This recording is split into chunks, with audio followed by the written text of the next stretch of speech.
Regardez la vie des diocèses avec la Mutuelle Saint-Martin.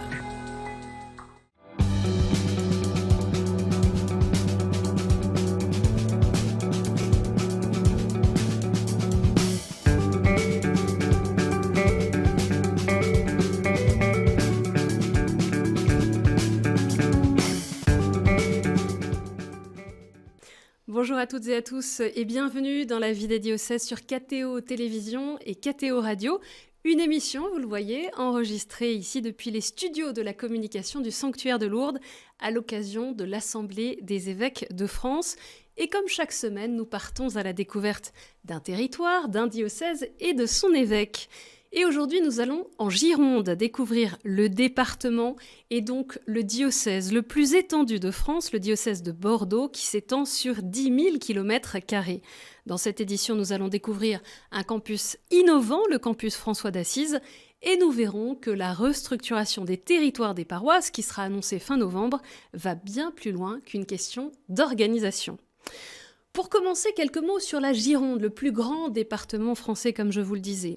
Un territoire évidemment marqué par la grande métropole régionale de Nouvelle-Aquitaine qu'est Bordeaux, mais aussi par ce littoral long de 125 km ouvert sur la côte atlantique. Pensons par exemple au bassin d'Arcachon et son activité ostréicole et de pêche, ou aux forêts de pins maritimes qui s'étendent sur près de 40% du territoire. C'est un département qui bénéficie d'une forte croissance démographique et d'un vrai dynamisme économique. Et nous avons tous en tête, bien sûr, les célèbres vins du Bordelais. La Gironde est en effet le premier bassin de production des vins rouges.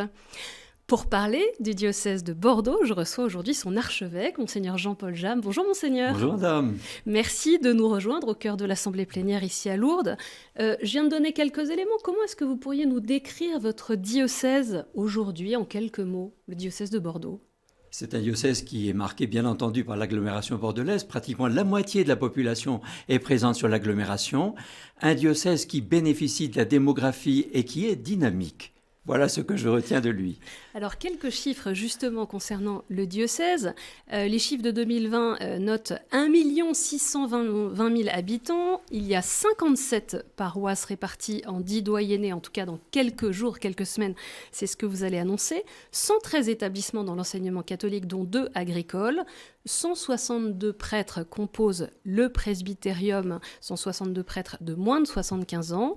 41 diacres permanents et 7 séminaristes, 36 communautés religieuses, 8 vierges consacrées et 373 laïcs en mission ecclésiale. C'est quelques chiffres qui ne disent pas tout de la vie du diocèse, mais on va pouvoir le voir ensemble. Mais avant, quelques informations vous concernant, Monseigneur Jean-Paul James. Vous êtes archevêque de Bordeaux depuis 2019. Voilà. Né en 1952 à Rennes, en Ille-et-Vilaine. Vous avez été ordonné prêtre en 1985 pour ce même diocèse. Votre ministère de prêtre a été marqué par plusieurs missions au service de la formation des séminaristes à Rennes. C'est en 2003 que le pape François vous nomme évêque de Beauvais. En 2009, vous êtes devenu évêque de Nantes et maintenant vous êtes à Bordeaux. Et puis à noter que vous êtes membre du Conseil épiscopal pour les mouvements et associations de fidèles depuis 2022. Je rappelle également votre devise qui vient de la seconde lettre de Saint Paul aux Corinthiens. Nous sommes vos serviteurs à cause de Jésus. J'ai tout bon ? Tout à fait. Pour commencer, peut-être un mot, Monseigneur, sur l'état d'esprit dans votre diocèse, parce que vous avez succédé à Monseigneur Ricard il y a un an. Il avouait publiquement, par une lettre transmise aux évêques rassemblés à Lourdes, qu'il s'était, je cite, conduit de façon répréhensible avec une jeune fille de 14 ans, alors qu'il était, il y a plus de 35 ans, curé de paroisse à Marseille. Ces faits ont eu chez cette personne des conséquences graves et durables, reconnaissait-il. L'enquête préliminaire pour agression sexuelle aggravée a été classée sans suite par le parquet de Marseille en raison de la prescription des faits, mais le procès canonique a abouti à la suspension de tout ministère public pour une durée de 5 ans renouvelable. Ma question est simple, comment les chrétiens en Gironde ont vécu ces révélations ? Avec beaucoup d'épreuves, avec beaucoup de souffrances. D'abord parce qu'ils ont pensé à la personne qui a été affectée par ces faits-là, et puis parce qu'ils ont pensé aussi à Monseigneur Ricard, pour lequel ils avaient eu beaucoup d'estime pendant les 18 années où il a été évêque de Bordeaux.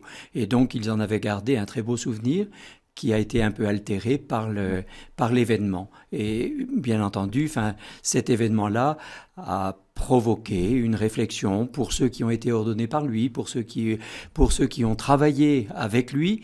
Et d'une certaine manière, ça a accéléré aussi de notre part le désir de de tout faire pour aider les personnes victimes. Il y avait eu du temps de Monseigneur Ricard une cellule d'écoute et d'accueil dans le diocèse de Bordeaux, et plus que cela, un souci de prévention à l'égard de potentielles victimes, et donc une formation qui avait été proposée aux personnes à la fois prêtres ou laïcs en contact avec des enfants ou des jeunes.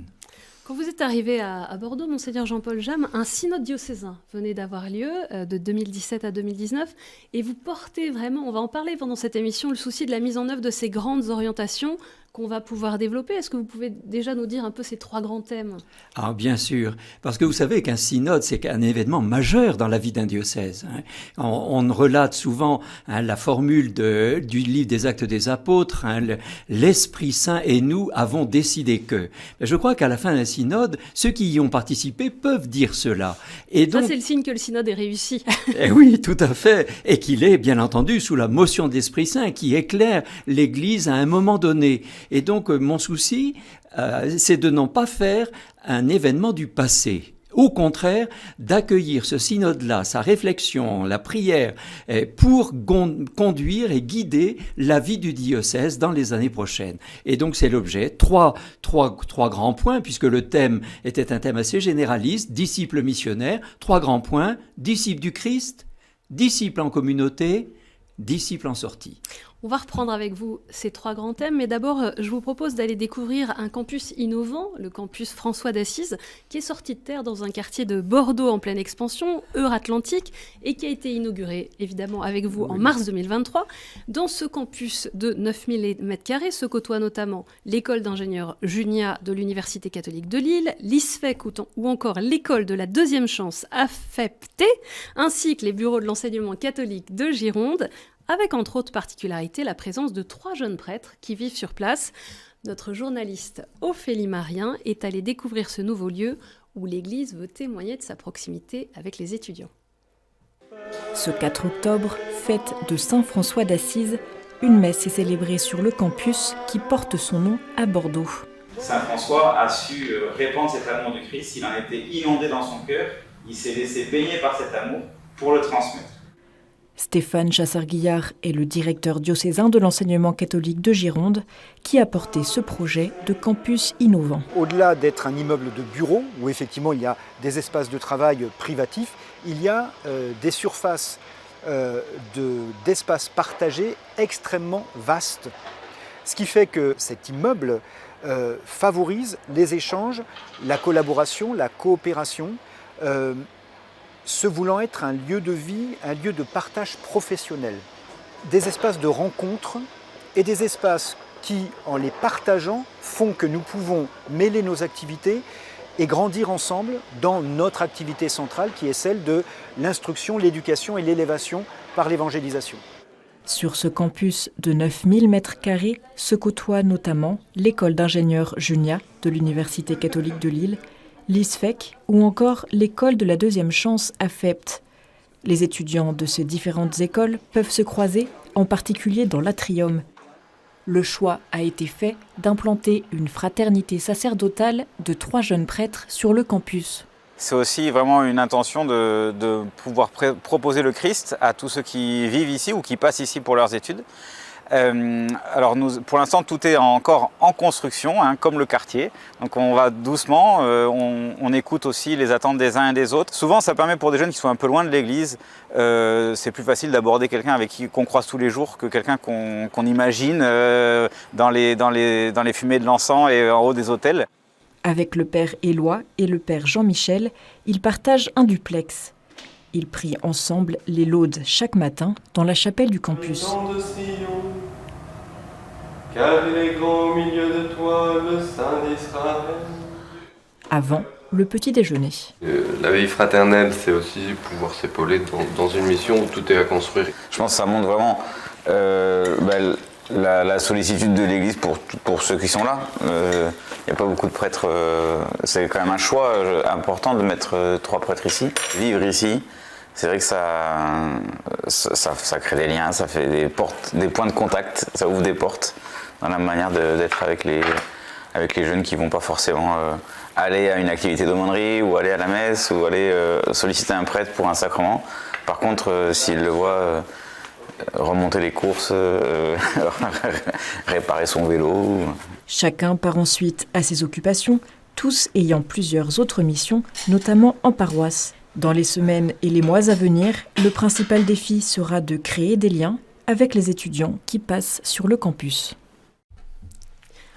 On vient de voir ce reportage que vous avez découvert également. L'église en sortie, c'est cela aussi ? Tout à fait, parce que vous avez oublié un autre point qui est présent sur le campus François d'Assise, c'est un foyer de 80 étudiants. Alors qu'il n'était pas encore présent quand on est allé filmer, mais Voilà. on savait qu'il allait se passer des choses. Voilà, et donc un foyer de 80 chambres en fait, distribué autour de 7-8 appartements, c'est-à-dire qu'il y a 5-6 chambres par appartement, possibilité de vivre un embryon de vie communautaire et puis d'échanger ensemble. Et les prêtres qui vont être présents vont aussi aller à la rencontre de ces étudiants, de ces jeunes professionnels parfois, qui vont habiter là, qui vont habiter sur le site. On a besoin aussi dans la vie quotidienne d'avoir cette présence d'église parce qu'on voit que de nombreux étudiants peuvent ne pas croiser de prêtre pendant des années en fait. Voilà, c'est un souci de proximité. Être proche de la vie des étudiants, des jeunes professionnels et aussi, bien entendu, des enseignants, puisqu'il y a dans le campus un certain nombre d'enseignants présents, soit au titre des écoles d'ingénieurs, soit au titre de l'école de la formation des maîtres. Et faire en sorte qu'ils aient la possibilité, s'ils le désirent, d'échanger aussi simplement avec les prêtres et de prier avec eux et de célébrer avec eux.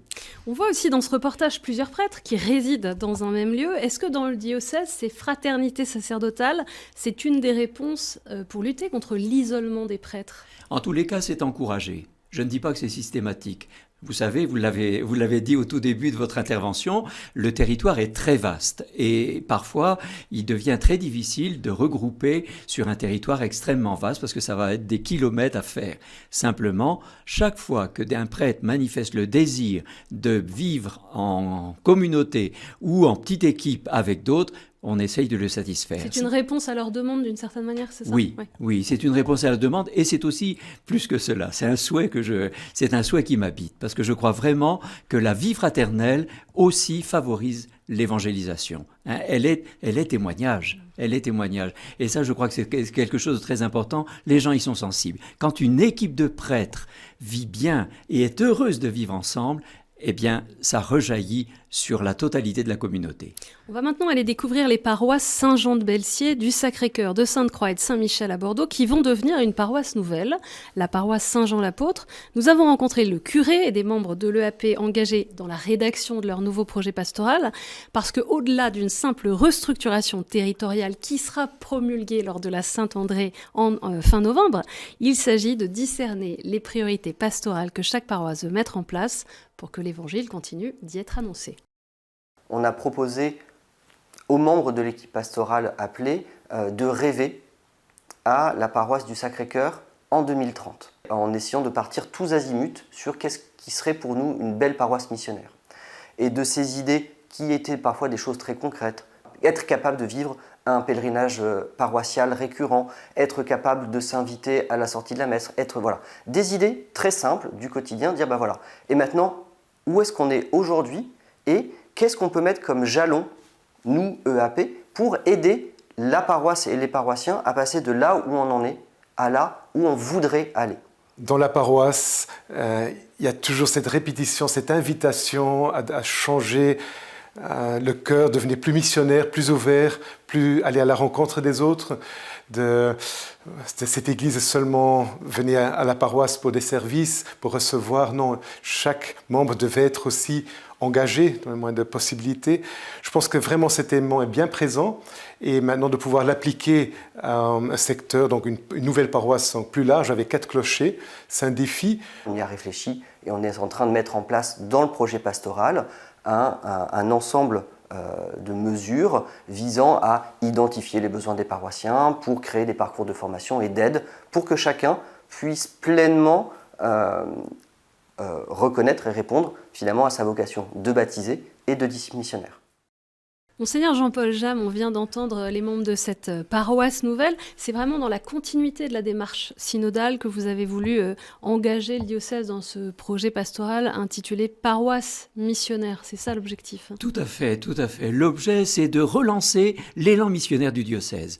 Vous savez que le synode s'est achevé et les gens ont été assez enthousiastes par les conclusions du synode et se sont lancés assez vite dans les projets de fraternité, de fraternité chrétienne de quartier, de diaconie paroissiale. Et puis tout a été interrompu par le malheureux Covid. Et donc il s'agit pour nous de relancer cet élan missionnaire, de promouvoir le synode diocésain et à cette occasion-là, de nous appuyer sur quelque chose qui vit déjà beaucoup, c'est-à-dire qu'il y a depuis presque 30 ans un regroupement de paroisses qui fonctionne, qu'on appelle des secteurs pastoraux, qui vont devenir des paroisses à part entière, pour donner un nouvel élan missionnaire. Et donc pour cela, un projet missionnaire écrit par chaque paroisse en fonction de sa particularité. Je vois par exemple ici la paroisse qui a été évoquée. C'est une paroisse qui est très proche de la gare Saint-Jean, toute proche d'un quartier nouveau, dans un quartier cosmopolite. Il y a des tas de gens qui passent. Et voilà une belle paroisse qui va certainement faire découvrir et partager sa joie de connaître le Christ. Celui qui a rencontré le Christ ne peut pas le garder pour lui. Et puis à chaque fois, il faut trouver un nouveau nom, c'est ça? Trouver un nouveau nom. Là, en l'occurrence, c'est voilà. Saint Jean l'apôtre. Saint Jean ce l'apôtre. qui n'est pas rien aussi. Exactement. Bel élan.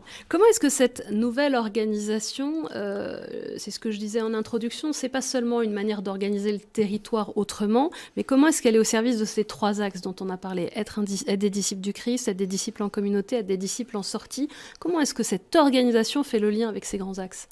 Je crois que la paroisse, d'une certaine manière, a à vivre toutes les dimensions essentielles de la foi chrétienne, c'est-à-dire la relation à la personne de Jésus. On les a peut-être oubliés, non? Pendant quelques temps, malheureusement, on allait à l'église et on oubliait qu'il y avait tout le reste. Exactement. Et il nous faut les rappeler. C'est comme une sorte de trépied. Et si on n'assoit pas sa foi... C'est quoi ce trépied, redites-nous? Ce trépied, c'est simplement le témoignage et l'enseignement, la liturgie, la prière, les sacrements, la fréquentation des sacrements, et puis enfin la diaconie.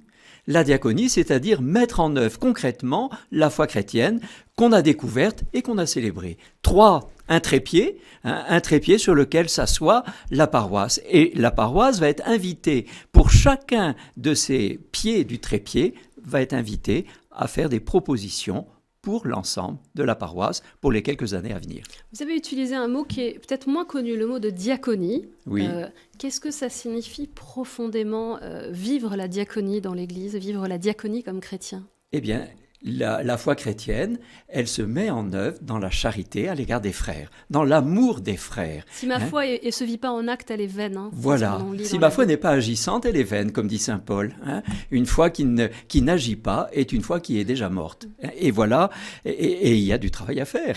Dans le domaine de l'éducation, dans le domaine de la solidarité, dans le domaine, j'allais dire, des échanges fraternels, simplement. Et je crois que les gens sont très désireux, le vivent déjà, mais on veut approfondir cette dimension-là en proposant à toutes les paroisses du diocèse, au mois de juin prochain, une fête de la diaconie. Je vous propose maintenant, Monseigneur, on rentre déjà dans la dernière partie de l'émission et nous allons nous mettre à l'écoute de quelques questions de terrain.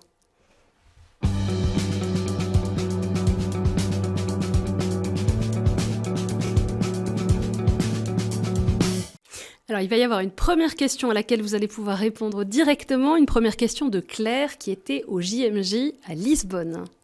Bonjour. Donc, je me demandais quel était le plus beau souvenir que vous gardez des JMJ et aussi quels sont les fruits que vous espérez voir dans le diocèse après ces JMJ. Le plus beau souvenir que j'en ai, Claire, c'est l'accueil des Portugais. Vraiment un accueil chaleureux et un accueil fervent. J'ai participé avec eux à la prière dans une des paroisses proches de Porto. C'était vraiment un moment inoubliable. Vie de prière ensemble et vie fraternelle ensemble. Et ce que j'attends des jeunes qui sont allés au JMJ, j'ai eu l'occasion de le leur dire. Rappelez-vous les 5 essentiels. Et regardez les 5 essentiels de la foi et essayez de voir quels petits pas, dans l'élan des JMJ, quelques petits pas vous êtes appelés à faire dans un des 5 essentiels. Alors on est déjà quelques semaines après le retour des JMJ. Est-ce que vous voyez déjà un nouvel élan, un petit feu qui s'est allumé dans le diocèse de Bordeaux suite à ces JMJ? Cela m'a été dit, la fréquentation des aumôneries d'étudiants. Voilà que des jeunes nouveaux se présentent aux aumôneries d'étudiants. Et des jeunes non seulement qui sont liés à la foi chrétienne, mais des jeunes qui demandent le baptême. Et ça, c'est ma joie. On va maintenant écouter une autre question qui vient d'Emma, qui est étudiante dans les sciences de l'environnement à Bordeaux.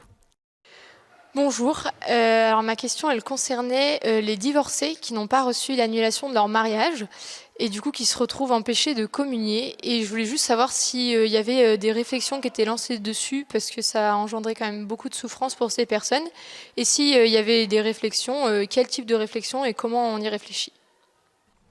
Oui, Emma, il y a des réflexions. Depuis en particulier le nouveau texte du pape François, la joie de l'amour. Amoris Laetitia. Oui. Amoris Laetitia. Ce texte-là introduit, en particulier dans le chapitre 8, introduit des propositions de réflexion, des propositions d'action avec nos frères et sœurs divorcés, remariés, puisque c'est un peu cette question-là qui était évoquée. Et donc j'encourage, moi, les personnes divorcées, remariées, à aller à la rencontre d'un prêtre, à aller à la rencontre, et je voudrais lancer ça avec le service diocésain de la pastorale familiale, aller à la rencontre de couples pour les aider à entrer dans un processus, dans un cheminement de foi.